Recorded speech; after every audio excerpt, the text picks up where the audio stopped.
Pemirsa masih bersama kami di Presisi Siang. Polsek Kuwus mengunjungi penderita orang dalam gangguan jiwa atau ODGJ di Kampung Satarara, Kelurahan Nantal, Kecamatan Kuwus, Manggarai Barat. Dalam kunjungan itu, Kapolsek Kuwus PDA Arsilinus Lentar menyerahkan langsung bantuan sembako bagi keluarga penderita ODGJ tersebut. Kepedulian Polri terhadap orang dalam gangguan jiwa atau ODGJ diwujudkan dalam berbagai bentuk, mulai dari pemberian makanan, bantuan kesehatan, hingga pendampingan dalam proses rehabilitasi. Polri juga membantu ODGJ untuk mendapatkan pelayanan kesehatan dan memastikan mereka mendapat perawatan yang layak. Polri juga berkolaborasi dengan pihak terkait yakni Dinas Sosial dan Dinas Kesehatan untuk mengevakuasi ODGJ.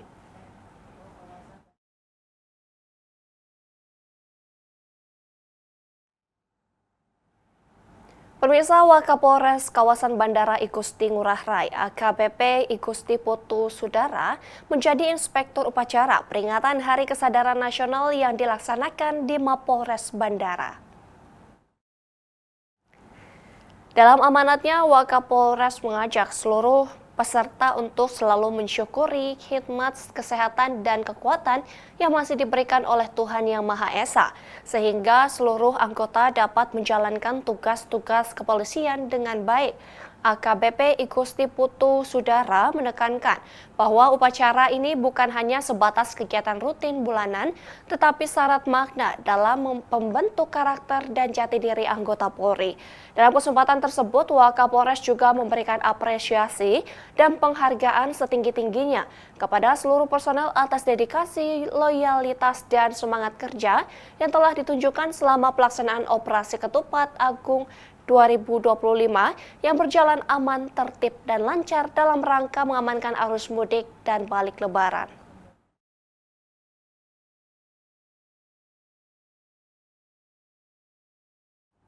Pemirsa, modus klasik kejahatan seksual diungkap unit PPA Satreskrim Polresta Palembang. Seorang pria mengaku yang dukun memperdaya mahasiswi hingga melakukan aksi bejat berulang kali. Parahnya, korban kini dilaporkan tengah hamil 3 bulan. Satreskrim Polresta Palembang melalui unit PPA berhasil mengungkap kasus tindak pidana kekerasan seksual dengan modus dukun palsu. Tersangka bernama Doni. Ia mengaku sebagai adik angkat dari seorang Eyang Putri Kembang Dadar yang diklaim bisa mengusir guna-guna. Tersangka memperdaya korban yang masih berstatus mahasiswi dengan menawarkan ilmu pengasihan. Korban diminta meminum ramuan berisi air yang sudah dicampur tanaman brotowali. Tak lama kemudian, korban tiba-tiba tak sadarkan diri. Dalam keadaan pingsan, korban disetubuhi pelaku. Tindakan bejat itu terjadi hingga 10 kali dalam kurun waktu 7 bulan. Saat ini korban dilaporkan tengah hamil 3 bulan. Penyidik mengamankan barang bukti berupa 2 telepon genggam milik pelaku dan korban yang menyimpan bukti video aksi bejat tersebut. Polisi juga melakukan visum yang membuktikan bahwa adanya peradangan pada organ vital korban. Tersangka Doni yang berusia 58 tahun saat ini telah ditahan dan dijerat dengan Undang-Undang Nomor 12 Tahun 2022 tentang tindak pidana kekerasan seksual pasal 6 huruf C dengan ancaman maksimal 12 tahun penjara. Dari Humas Polresta Palembang melaporkan untuk Polri TV. Pemirsa, Polres Metro Bekasi tengah mendalami kasus dugaan penipuan arisan online yang menyebabkan kerugian hingga ratusan juta rupiah. 2 laporan telah diterima dan penyelidiki kini difokuskan pada pemeriksaan saksi serta pengungkapan jaringan pelaku yang diduga memanfaatkan media sosial untuk menipu korban. Untuk kasus penipuan online atau arisan online ini, kemarin sudah ada 1 laporan dan menyusul lagi ada 1 laporan lagi. Ya, laporan ini sudah kita terima dan kita tindak lanjuti ke depannya. 2 laporan itu tentunya kita melihat data awal dulu, berarti ada 2 korban ya. Tapi apakah dari 2 korban ini kemungkinan juga masih bisa berkembang ke korban-korban lainnya. Yang jelas ada 2 korban ini yang sudah kita periksa. Saksi 3 orang masih belum bisa kita rinci lagi, tapi memang sudah mencapai ratusan juta. Silakan melapor ke SPKT Polres Metro Bekasi, pasti akan kita tindak lanjuti. Pemirsa, peredaran narkoba di Pamekasan, Jawa Timur kembali diungkap oleh Sat Narkoba Polres Pamekasan. Seorang pria diamankan usai kedapatan mengedarkan sabu di dalam rumahnya di Dusun Klompek, Desa Pamoro, Kecamatan Kadur. Sat Narkoba Polres Pamekasan berhasil mengamankan pelaku berinisial K, pria berusia 48 tahun yang tinggal di Dusun Komplek Desa Pamoro, Kecamatan Kadur ini kedapatan memiliki narkotika golongan 1 jenis sabu-sabu. Dalam penggerebekan di rumah pelaku, polisi menemukan 2 poket kecil berisi serbuk kristal putih, diduga sabu dengan berat total 1,07 gram. Sabu tersebut diduga sudah siap untuk diedarkan. Petugas juga menyita alat hisap sabu yang terbuat dari botol plastik berisi air dan 2 sedotan, serta botol alkohol yang digunakan sebagai kompor untuk mengonsumsi narkotika. Pelaku sendiri mengaku baru pertama kali mengedarkan sabu. Setelah mengamankan pelaku, dilakukan pemeriksaan dan pelaku menerangkan bahwa pelaku mengedarkan narkotika jenis sabu-sabu dan selebihnya dikonsumsi sendiri. Pengedar. Ya, karena dia mengaku barang ini akan dijual dan dia juga sebagai pemakai.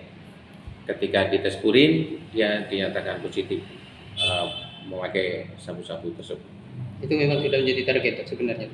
Ya, jadi ada informasi dan dari pengembangan kasus-kasus sebelumnya, ya akhirnya kita dapati dia di rumahnya dan langsung kita amankan.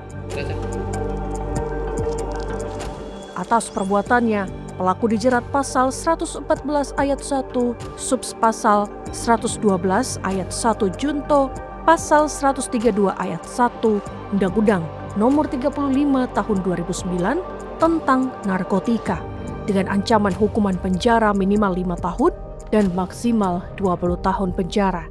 Dari Humas Polres Pamekasan melaporkan untuk Polri TV. Pemirsa, di informasi lainnya, pemirsa, sebagai upaya meningkatkan fungsi kehumasan, personel Divisi Humas Polri melakukan uji kompetensi serentak pada Senin 21 April 2025.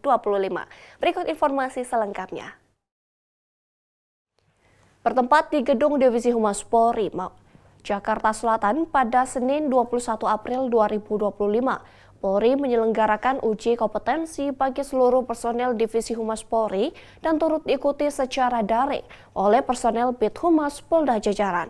Uji kompetensi ini dilaksanakan melalui e-learning portal Humas Presisi. Dengan durasi 2 jam, para peserta harus menjalani 2 tes berbeda, yaitu pre-test dan post-test, yang berisi pertanyaan-pertanyaan terkait fungsi kehumasan.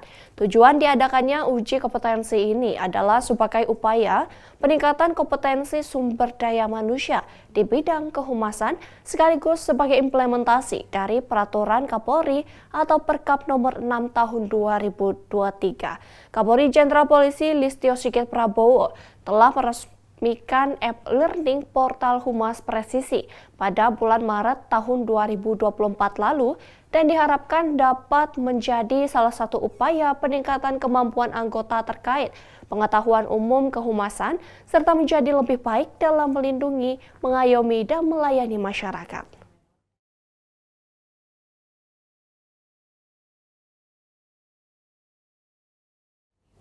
Dan pemirsa, dalam rangka meningkatkan kompetensi sumber daya manusia di bidang kehumasan, Polri mengadakan uji kompetensi melalui e-learning portal Humas Presisi. Berikut informasi selengkapnya untuk Anda.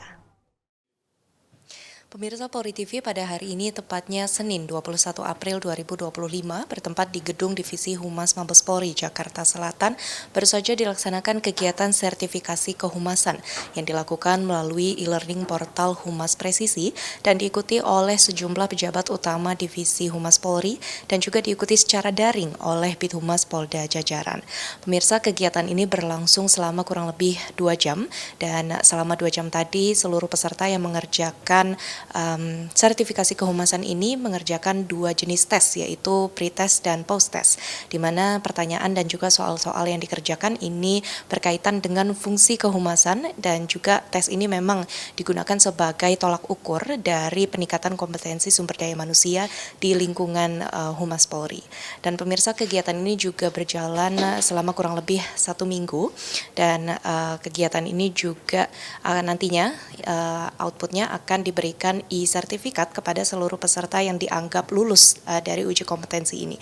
E-sertifikat ini sendiri juga dikeluarkan langsung dan ditandatangani oleh Kepala Divisi Humas Polri Irjen Pol Sandi Nugroho. Dan pemirsa, memang pada bulan Maret 2024 lalu, Kapolri Jenderal Polisi Listio Sigit Prabowo sudah meresmikan e-learning portal Humas Presisi ini, di mana memang fungsi dari tes e-learning dari portal Humas Presisi ini adalah untuk meningkatkan kompetensi dan juga kemampuan fungsi kehumasan serta peningkatan sumber daya manusia para personel Divisi Humas Polri, baik di Mabes Polri maupun di tingkat Polda jajaran. Dan pemirsa, selain itu juga program ini menurut Kapolri Jenderal Polisi Listio Sigit Prabowo akan mendukung fungsi kehumasan anggota Polri. Maka dari itu fungsi tes dan uji kompetensi ini menjadi sangat penting bagi seluruh anggota Divisi Humas Polri, baik di tingkat Mabes maupun di Polda dan Polres jajaran. Pemirsa, sekian informasi yang dapat kami sampaikan. Pemirsa, Presisi yang akan segera kembali, tetaplah bersama kami.